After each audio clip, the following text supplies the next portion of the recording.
bean casserole is a classic comfort food, and it's perfect for potluck. I see it at pretty much every potluck we ever have at our church. I've got some butter that I melted in a pan, and I sprinkled in a 1/4 cup of flour.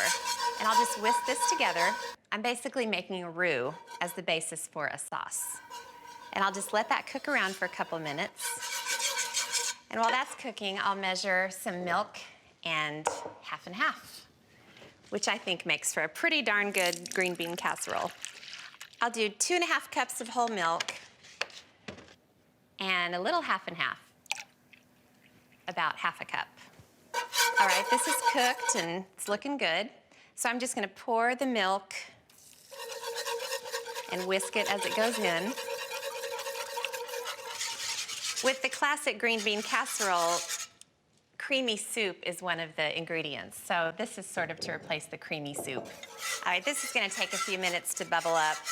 I'm gonna go ahead and season it with a little salt, plenty of pepper. Why is black pepper so good in white sauce? They just go together.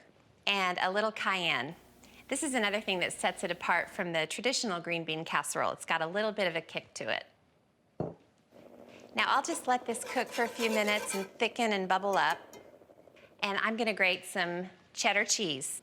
You can also do Monterey Jack cheese, which would keep the dish nice and white and creamy.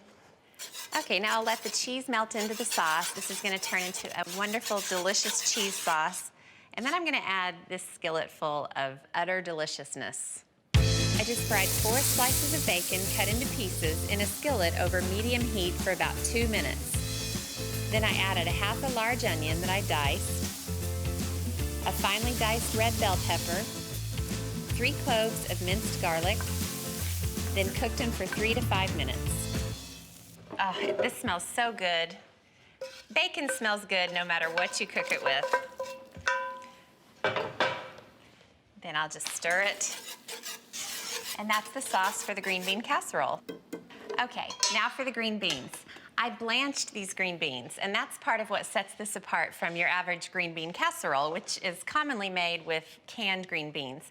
I just blanched the green beans, threw them into boiling water for about a minute, minute and a half, and then I plunged them into ice water to stop the cooking process.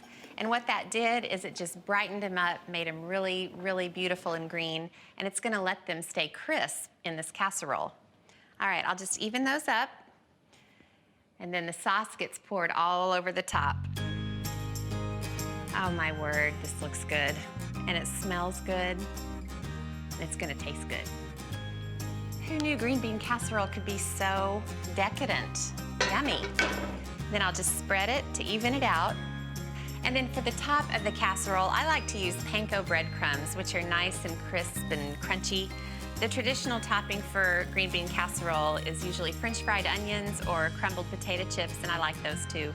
But this is just a nice updated change. All right, you gotta try this. It is so good. Now I'm just gonna cover it up, stick it in the fridge, and then in the morning before church, I'll bake it.